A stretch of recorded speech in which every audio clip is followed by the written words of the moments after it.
Sri Ramakrishna as a priest. Born in an orthodox Brahmin family, Sri Ramakrishna knew the formalities of worship, its rites and rituals. The innumerable gods and goddesses of the Hindu religion are the human aspects of the indescribable and incomprehensible spirit, as conceived by the finite human mind. They understand and appreciate human love and emotion, help men to realize their secular and spiritual ideals, and ultimately enable men to attain liberation from the miseries of phenomenal life. The source of light, intelligence, wisdom, and strength is the one alone from whom comes the fulfillment of desire. Yet, as long as man is bound by his human limitations, he cannot but worship God through human forms. He must use human symbols. Therefore, Hinduism asks the devotees to look on God as the ideal father, the ideal mother, the ideal husband, the ideal son, or the ideal friend. But the name ultimately leads to the nameless, the form to the formless, the word to the silence, the emotion to the serene realization of peace in existence, knowledge, bliss, absolute. The gods gradually merge in the one God. But until that realization is achieved, the devotee cannot dissociate human factors from his worship. Therefore, the deity is bathed and clothed and decked with ornaments. He is fed and put to sleep. He is propitiated with hymns, songs, and prayers. And there are appropriate rites connected with all these functions. For instance, to secure for himself external purity, the priest bathes himself in holy water and puts on a holy cloth. He purifies the mind and the sense organs by appropriate meditations. He fortifies the place of worship against evil forces by drawing around it circles of fire and water. He awakens the different spiritual centers of the body and invokes the Supreme Spirit in his heart.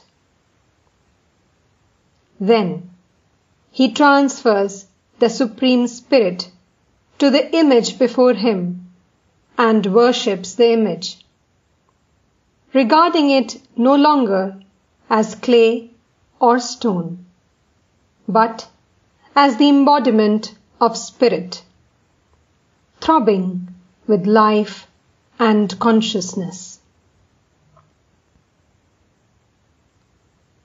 After the worship, the Supreme Spirit is recalled from the image to its true sanctuary, the heart of the priest. The real devotee knows the absurdity of worshipping the transcendental reality with material articles, clothing that which pervades the whole universe and beyond, putting on a pedestal that which cannot be limited by space, feeding that which is disembodied and incorporeal. Singing before that, whose glory the music of the spheres tries vainly to proclaim. But through these rites, the devotee aspires to go ultimately beyond rites and rituals, forms and names, words and praise, and to realize God as the all-pervading consciousness.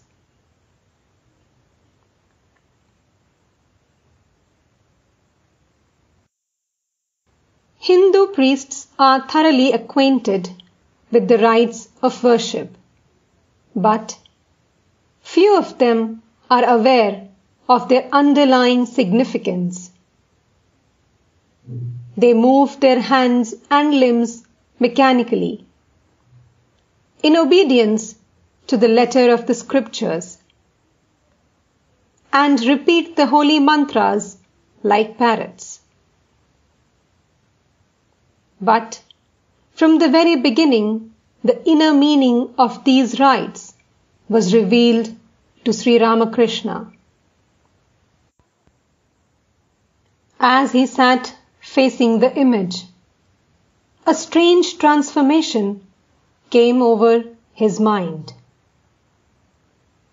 While going through the prescribed ceremonies, he would actually find himself encircled by a wall of fire, protecting him and the place of worship from unspiritual vibrations. Or he would feel the rising of the mystic Kundalini through the different centers of the body. The glow on his face, his deep absorption, and the intense atmosphere of the temple impressed everyone who saw him worship the deity.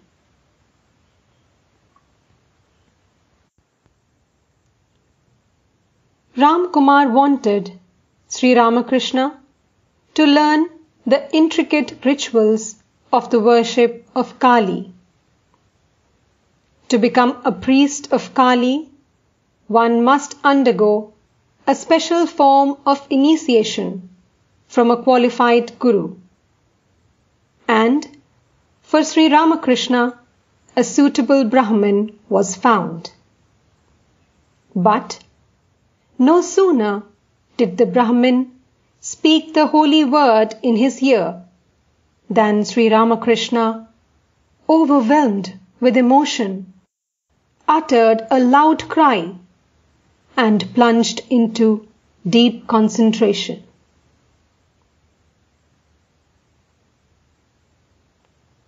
Mathur begged Sri Ramakrishna to take charge of the worship in the Kali temple.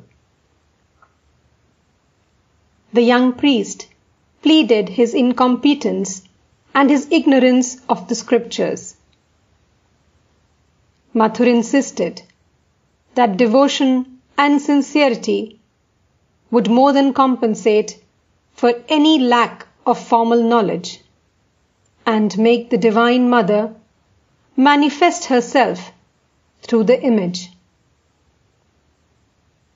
In the end, Sri Ramakrishna had to yield to Mathur's request. He became the priest of Kali. In 1856, Ram Kumar breathed his last. Sri Ramakrishna had already witnessed more than one death in the family. He had come to realize how impermanent is life on earth.